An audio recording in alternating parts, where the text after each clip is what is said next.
Greeting students, आज हम Fourier series for even and odd functions के बारे में पढ़ेंगे। इसमें क्या है कि अगर हमारा फंक्शन इवन है या ओड है, उस केस में जो फोरियर सीरीज है उसको किस तरह से सोल्व करेंगे। अब फर्स्टली डिस्कस करते हैं कि अगर फंक्शन हमारा इवन है, अगर हमारा इंटरवल -π to π है और फंक्शन इवन है, तो हम जो a0, an, bn निकालते हैं तो उनमें क्या होगा कि अगर फंक्शन आपको पता है ओड फंक्शन का इंटीग्रेशन अगर लोअर लिमिट और अपर लिमिट सेम होती है तो इंटीग्रेशन 0 होता है। सिमिलरली इवन केस के चक्कर इवन नंबर के केस में क्या होगा कि उस जो हमारा फंक्शन है उसके लिमिट जो है ब्रेक हो जाएगी, हाफ हो जाएगी और उसको हम 2 से मल्टीप्लाई कर देते हैं। जैसा कि इसमें है -π to π इंटरवल, तो उस केस में क्या होगा कि हमारा जो इंटरवल है हमारा 0 to π हो जाएगा और हम उसको 2 से मल्टीप्लाई कर देंगे।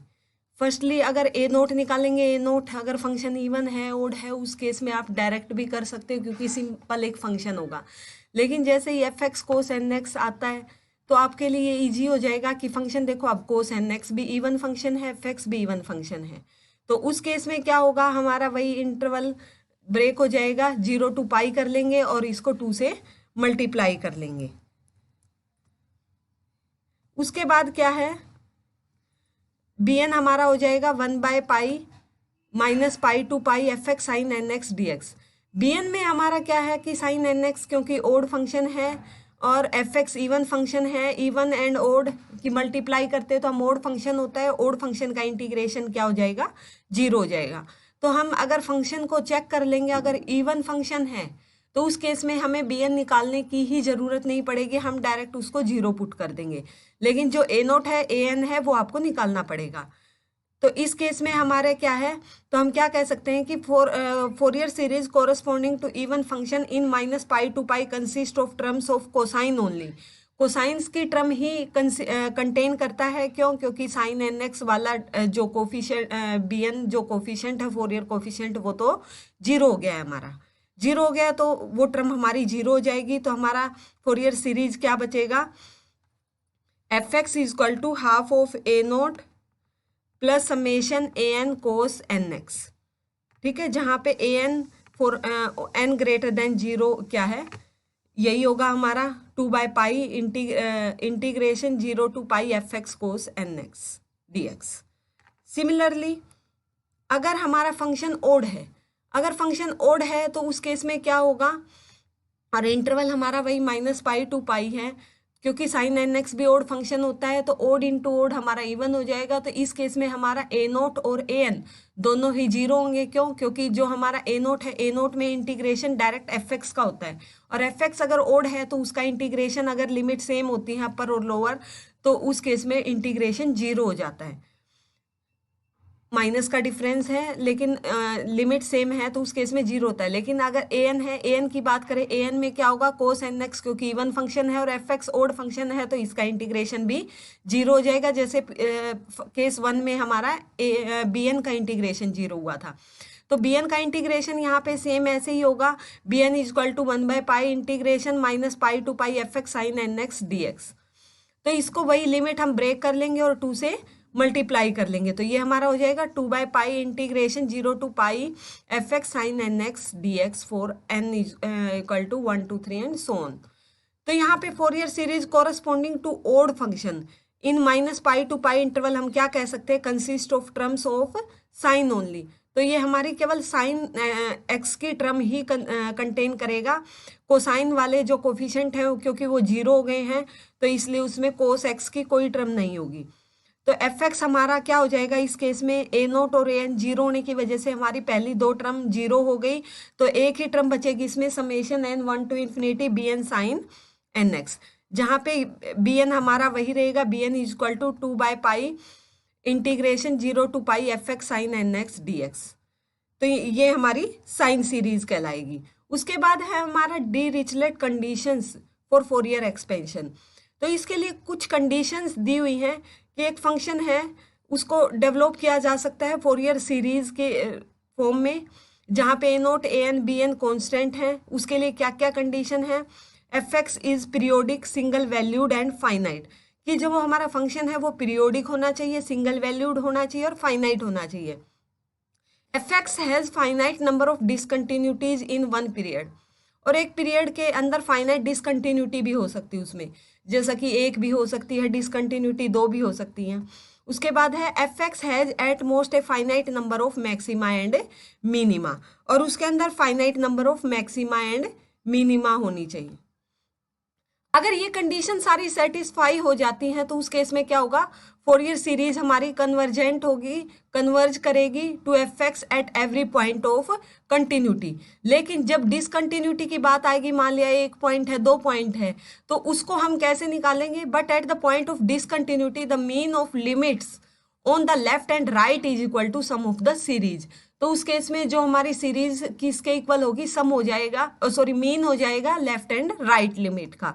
तो एफ एक्स हमारा हो जाएगा half of x F of x minus zero plus F of x plus zero, जहाँ पे एक्स माइनस जीरो और एक्स प्लस जीरो डिनोट करते हैं लेफ्ट एंड राइट लिमिट। ठीक है, तो उस केस में क्या होगा, तो हम क्या कह सकते हैं कि problems of expressing any function F X as a Fourier series depend on the evaluation of integral. तो उसमें भी वही हमारा इवेल करना पड़ेगा हमें, जो हमारे जो टर्म हम निकालते थे A N and B N, जब उसमें जो पॉइंट ऑफ डिसकंटिन्यूटी है, जब फंक्शन की वैल्यू रखेंगे तो फंक्शन की एफ एक्स हमारा क्या है, मीन के इक्वल होगा राइट एंड लेफ्ट लिमिट का, वो हम पुट कर देंगे। इसमें लिमिट कुछ भी हो सकती है, 0 to 2 पाई भी हो सकती है, -पाई टू पाई भी हो सकती है, सी से सी प्लस 2 पाई भी हो सकती है।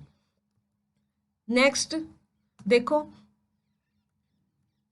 क्वेश्चन करते हैं इसके ऊपर ही। अगर फंक्शन देखो हमारा, अगर फोरियर एक्सपेंशन हमें निकालना है, फंक्शन हमारा है f x equal to x in -pi to पाई।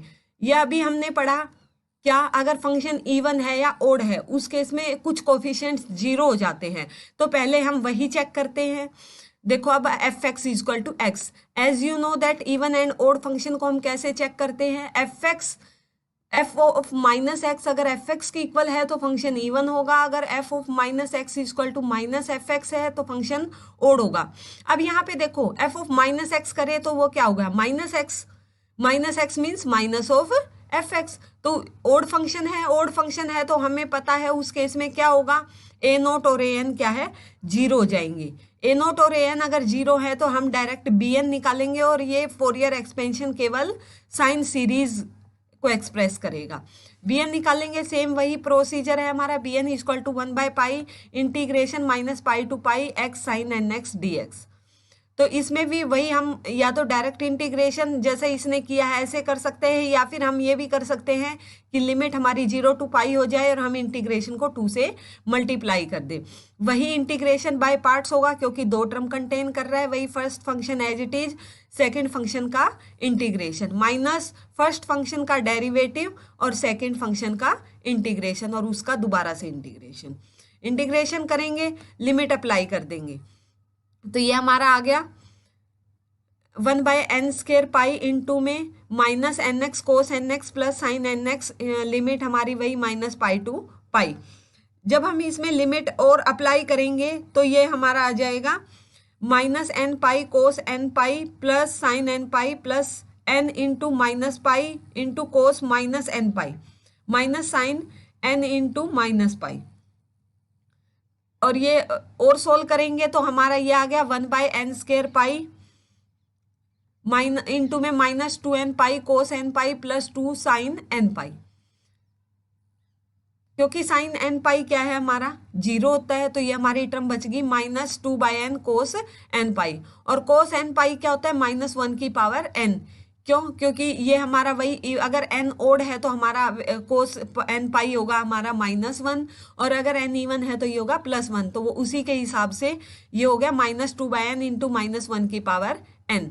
और इस n को हम अगर ऊपर ले जाएं, सॉरी -2/n इंटू -1 की पावर n, और ये हो गया हमारा 2/n -1 की पावर n+1, अगर इस -1 को हम इसी के साथ एडजस्ट कर दें तो यहाँ पे फोरियर एक्सपेंशन हमारा हो गया F x equal to summation B N sine N X. तो इसमें हम वैल्यू पुट कर देंगे, बी एन हमारा जो आया था, बी एन क्या था 2/n इंटू -1 की पावर n, और उसके साथ ही साइन एन एक्स है, तो वही एन को हम 1 2 3 ऐसे ही रखेंगे, तो हमारा ये आ जाएगा 2 into sine X minus sine 2x by 2 plus sine 3x by 3 minus sine 4x by 4। Next, अगर हम इसी तरह एक और डिस्कस करें, हमारा फंक्शन अगर इवन है, अगर हम जैसा कि ये क्वेश्चन डिस्कस करें F X is equal to mod X में आपको पता है माइनस एक्स भी प्लस इजक्वल टू एक्स ही होता है, तो उस केस में हम क्या करेंगे, फंक्शन अगर इवन है तो हमारा बी एन 0 हो जाएगा, तो इस केस में हम ए नोट और ए एन निकालेंगे। वही सेम ऐसे ही ए नोट हमारा है pi integration minus pi to pi f x d x. अब आपको पता है अगर हमारा फंक्शन है -पाई टू 0, तो फंक्शन की वैल्यू क्या है, नेगेटिव, और अगर फंक्शन 0 टू पाई है तो फंक्शन की वैल्यू है पॉजिटिव। तो वही अलग अलग रख देंगे, लिमिट को ब्रेक करके ये हो गया हमारा 1/पाई इंटीग्रेशन -पाई टू 0, तो उस केस में फंक्शन हो जाएगा हमारा -x into d x plus pi integration 0 to pi and function की वैल्यू इस केस में होगी x। तो ये हो गया हमारा, सोल्व करेंगे इसको, पाई के इक्वल आ गया। इसी तरह अब ए एन निकालेंगे, ए एन में a n is equal to pi integration -pi to pi f x cos N x d x. तो ये भी हमारा वही इवन फंक्शन है, इवन फंक्शन है तो इसमें क्या होगा, लिमिट ब्रेक हो जाएगी 2/पाई करके और लिमिट 0 टू पाई कर लेंगे x cos N x d x, और वही बाय पार्ट्स इसका इंटीग्रेशन हो जाएगा। बाय पार्ट्स में वही first function as it is, second function का integration minus first integration of first function derivative and second function integration apply करेंगे। ये हमारा आ गया pi x sine N x by n plus 1/n square cos N x. Limit क्या है इसकी, वही 0 टू पाई। इसके बाद इसको वही दोबारा से क्या किया हमने, 2/n स्क्वायर पाई इंटू में N x sine N x plus cos N x, limit वही 0 टू पाई। इसमें हमने एन स्क्वायर को एलसीएम लेके और बाहर ले लिया। अब इसके बाद क्या बन गया, 2/n स्क्वायर पाई। अब हमारे फर्स्ट टर्म क्या थी, n x sine N x, उसमें लिमिट अप्लाई करेंगे, एन पाई हो जाएगा, n pi into sine n pi plus cos n pi minus sine n pi, फिर 0 होता है इसलिए 0 आ गया, और minus cos n pi, sorry cos 0 1 होता है, तो फिर ये हमारा -1 आ गया।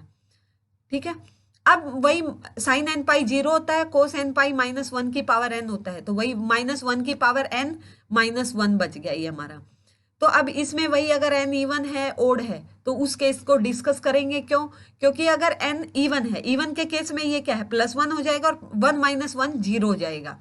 और अगर n ओड है, ओड के केस में ये -1 रहेगा और ये -1 -1 -2 हो जाएगा, और इस 2 से मल्टीप्लाई करेंगे तो -4/n स्क्वायर पाई अगर n ओड है, और 0 है जब n इवन है।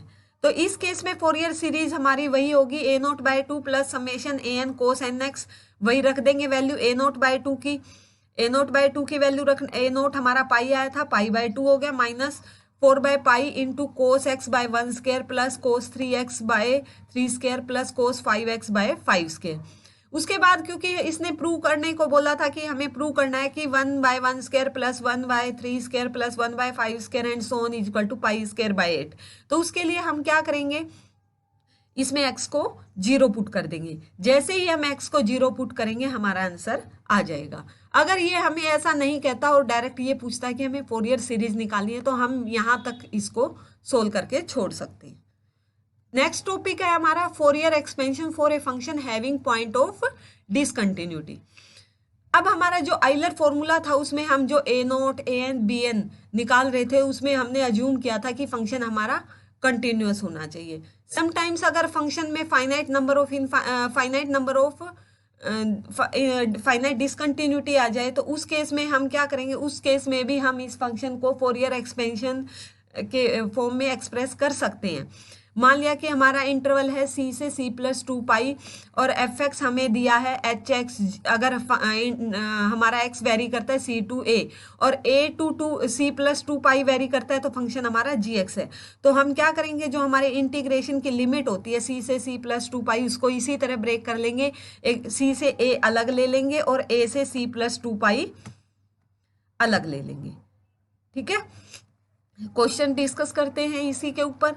ऐसे ही इसमें सब सॉरी इससे पहले हम डिस्कस करते वही कोफिशिएंट कैसे निकालेंगे, ए note A N B N same ऐसे ही निकल जाएंगे। हम लिमिट को ब्रेक कर लेंगे, लिमिट ब्रेक कर लेंगे तो जैसे ए एन है ए एन भी ऐसे ही c to a to c plus pi c plus two pi. इसी तरह बी एन में भी सेम हम लिमिट ब्रेक कर लेंगे, क्या हो जाएगा b n is equal to pi integration c to a h x sine N x d x plus a to c plus pi 2 pi integration of g x sine N x d x. तो हमारा वही अगर function और हमारे function की value जो हमने पहले डिस्कस किया था अर्थमेटिक मीन हो जाएगी f of a minus zero और f of a plus zero का, वही सेम जो हमने अभी डिस्कस किया था इवन ओड के केस में।